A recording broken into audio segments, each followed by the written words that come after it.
पिछले एपिसोड में आपने देखा कि सलाखा के भेष में वो सभी हरकतें करने वाली और कोई नहीं बल्कि उसकी बहन विशाखा ही थी।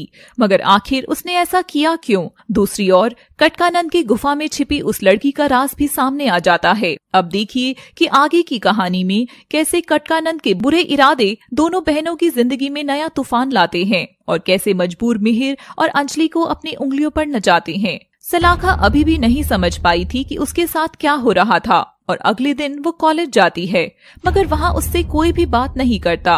क्या बात है, आज मुझे कोई भी नील गाय बोलकर नहीं चिढ़ा रहा, कुछ तो अजीब सी बात है। तभी सलाखा को दूर से आता मिहिर नजर आता है और वो मिहिर को आवाज लगाती है, मिहिर कहाँ जा रही हो? आओ गार्डन में चलते हैं। मगर मिहिर सलाखा की बात सुनकर अनसुना कर देता है और दूसरी ओर चला जाता है। ये क्या, मिहिर भी मुझसे बात नहीं कर रहा? तभी मृणालिनी वहाँ आ जाती है। अच्छा हुआ मृणालिनी तुम आ गई। देखो ना यहाँ सब कितना अजीब बर्ताव कर रहे हैं, कोई मुझसे बात ही नहीं कर रहा। तुम तो ऐसे भोली बन रही हो जैसे तुम्हें पता ही ना हो कि तुमने क्या किया है। कल तुमने अच्छा नहीं किया सलाखा। पर आखिर मैंने किया क्या, मुझे ये तो बताओ। कल तुमने मिहिर को पूरे कॉलेज के सामने थप्पड़ मार दिया, वो भी बिना किसी गलती के। हाँ, मुझे तुमसे कोई बात नहीं करनी। और मृणालिनी वहाँ से चली जाती है। ये सब क्या हो रहा है? मैंने मृणालिनी को थप्पड़ मारा? पर मुझे कुछ याद ही नहीं। मुझे मिहिर से बात करनी होगी। और सलाखा मिहिर को ढूंढने लगती है। विशाखा सलाखा की जिंदगी में तमाशा करके बहुत खुश हो गई थी कि तभी उसे अपने बाबा के कमरे से कुछ खुशखुशाहट सुनाई देती है और वो छिपकर अपने माँ बाबा की बातें सुनती है। हमारी दोनों बच्चियाँ देखते ही देखते कितनी बड़ी हो गई ना, इनके ब्याह की उम्र हो गई है अब। हाँ स्वामी, सलाखा और विशाखा दोनों ही अब शादी के लायक हो गई हैं। ये सुनकर विशाखा शर्माने लगती है। क्या शादी? मुझे शादी तो बचपन से ही बहुत पसंद है। मैं ऐसा सोच रहा हूँ भाग्यवान कि पहले विशाखा की शादी करा देते हैं और तब तक सलाखा की पढ़ाई भी पूरी हो जाएगी। हाँ स्वामी, और फिर विशाखा की विदा होने के बाद सलाखा को कुछ दिन अपने पास रहने के लिए भी बुला लेंगे। ये सुनते ही विशाखा को बहुत अधिक क्रोध आता है। ये सलाखा फिर से बीच में आ गई। मैं शादी करके चली जाऊं और ये यहाँ ऐश करे, ऐसा मैं कभी नहीं होने दूंगी। और विशाखा क्रोध में आकर जंगल चली जाती है और गिरीश को बुलाती है। क्या हुआ मेरी रानी, आज तुम इतने गुस्से में क्यों हो? और विशाखा गिरीश को सारी बात बताती है। गिरीश ये सुनकर मन में बहुत खुश होता है। यही सही मौका है इस बेवकूफ लड़की के दिमाग में मेरी बातें डालने का। तो विशाखा, इसमें इतने परेशान होने की क्या बात है? तुम खुद ही अपने लिए कोई लड़का पसंद क्यों नहीं कर लेती? क्या मैं? पर मैं कैसे? विशाखा, अपनी दोनों आंखें बंद करो और देखो तुम्हें किसका चेहरा दिखाई देता है। और विशाखा ऐसा ही करती है और उसे आंख बंद करने पर मिहिर का चेहरा नजर आता है। विशाखा मिहिर के साथ बाइक पर बैठकर जा रही थी और हवा से उसके बाल लहरा रहे थे और विशाखा के चेहरे पर एक बड़ी सी स्माइल आ जाती है। ओ गिरीश, तुम एकदम सही कह रहे थे, मुझे मिल गया वो लड़का जिसकी मुझे तलाश है। ओ मेरे मिहिर, अब तुम ही करोगे मुझसे शादी। और विशाखा घर वापस लौट आती है और गिरीश कटकानंद के पास जाता है। बाबा, मुझे एक बात बताइए, हमारा मकसद मिहिर के हाथ से नागिन को मारना था, तो ये दोनों बहनों की आपस में लड़ाई कराने से क्या होगा? बच्चे, तू अभी ठीक से सोच नहीं सकता। मैं बाबा हूँ, मुझे सब दिखाई दे रहा है। जब तक इन जुड़वा नागिनों की नियति में लिखा सच नहीं हो जाता, हम इनका कुछ नहीं बिगाड़ पाएंगे। इसीलिए ये खेल अभी जरूरी है। ठीक है बाबा, जैसी आपकी मर्जी। कटकानंद गुफा की दीवार में से अंजलि को बाहर निकालता है और उसे होश में लाता है। छोड़ दो मुझे दुष्ट, जाने दो। आज सालों बाद तू मेरे काम आने वाली है, तो ऐसे कैसे छोड़ दूं? मेरी बात ध्यान से सुन। तुझे मिहिर के पास जाकर उसे सलाखा के करीब लाना होगा। मैं तेरा कोई काम नहीं करूंगी कटकानंद। कटकानंद अंजलि पर बात करता है और अंजलि दर्द से रोती है। अगर तू ये काम नहीं करेगी तो तू जानती है ना मैं उसके साथ क्या कुछ कर सकता हूँ। नहीं, प्लीज उसे कुछ मत करना, तुम जो कहोगे मैं करूंगी। हाँ, मगर ध्यान रहे, तुम जब भी इस गुफा से बाहर जाओगी तुम्हारा चेहरा हमेशा ढका रहेगा, वरना। और अंजलि अपने ढके हुए चेहरे के साथ शहर चली जाती है। अंजलि ना ही मिहिर को जानती थी कि वो शिवानी का बेटा था और ना ही कटकानंद के इरादों को।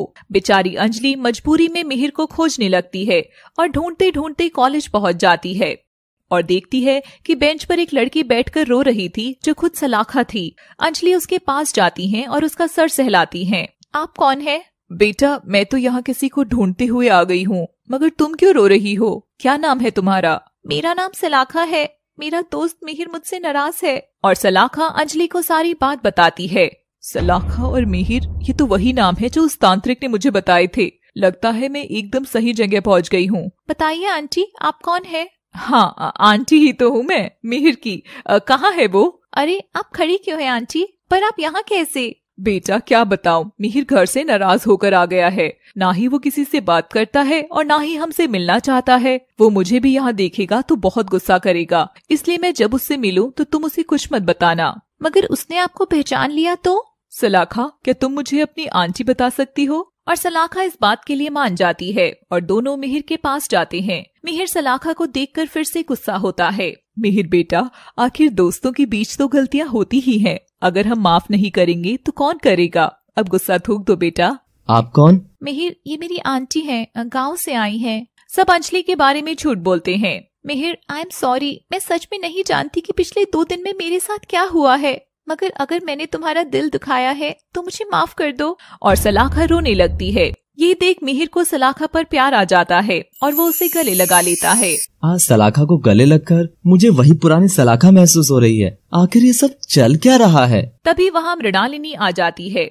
अरे, दोनों का मिलन हो ही गया। वैसे ये कौन है? न्यू एडमिशन है क्या, या मेरी ही तरह ऐसे ही भटक रही है? शैतान, बड़ी ही प्यारी बच्ची है। मृणालिनी ये सलाखा की आंटी हैं। मृणालिनी, वाह, बड़ा ही प्यारा नाम है। उसका नाम भी ऐसा ही हुआ करता था, ना जाने कहाँ है वो। और फिर कॉलेज के बाद सलाखा अंजलि को अपने घर ले आती है। बुआ जी, ये मेरी दोस्त की आंटी है, कुछ दिन हमारे साथ यहाँ रह सकती हैं क्या? तेरी जो मर्जी वो कर, मुझे क्या। वैसे भी मैं तेरे बाबा के पैसों पर पलती हूँ ना। और सुलेखा अंदर चली जाती है। ये देख सलाखा रोने लगती है। आखिर इस बच्ची की जिंदगी में ये सब क्या चल रहा है? मुझे जानना ही होगा। उस पापी कटकानंद की वजह से मैं किसी मासूम के साथ गलत नहीं होने दूंगी। मुझे अब होशियारी से काम लेना होगा। और सलाखा अंजलि को उसका कमरा दे देती है। गिरीश कटकानंद की गुफा में होता है। सुन मेरे गिरगिट, अपने इस रंग रूप से तुझे एक और चाल चलनी होगी। और कटकानंद गिरीश को चाल बता देता है। विशाखा अपने कमरे की खिड़की के पास खड़ी होकर आसमान को निहार रही थी, जिसमें उसे बस मिहिर का चेहरा ही नजर आ रहा था। विशाखा आंख बंद करती है और उसे दिखाई देता है कि कैसे मिहिर ने उसे गोद में उठाया था। मिहिर विशाखा को गोद में उठाकर फूलों के बाग में घुमा रहा है और फिर अचानक से उसे नदी में फेंक देता है और दोनों नदी के पानी में अटखेलियां करने लग जाते हैं, दोनों हंसते हुए। विशाखा ये सब सोचकर बहुत खुश हो रही थी और सोचते सोचते अपने बिस्तर में जाकर सो जाती है। विशाखा गहरी नींद में थी कि तभी उसके कमरे में कुछ गिरने की आवाज आती है, जिससे विशाखा की नींद खुलती है और वो धुंधली आंखों से देखती है कि उसके कमरे के सामने एक लड़की खड़ी होती है। उठा बहन, और कितना सोएगी? मेरी नींद हराम करके तू यहाँ सुकून से कैसे सो सकती है प्यारी बहना? और विशाखा चौंक कर उठती है तो देखती है सामने सलाखा खड़ी होती है। सलाखा, तू यहाँ कैसे? अब देखिए अगले भाग में, क्या अंजलि कटकानंद का मकसद समय पर जानकर सब कुछ रोक पाएगी या दोनों बहनें एक दूसरे की जान की दुश्मन बन जाएंगी? नागिन का प्यार अब जाने वाला है एक दिलचस्प मोड़ पर, इसलिए देखना ना भूलें हमारे सभी एपिसोड्स को ओनली ऑन पापा टीवी हिंदी।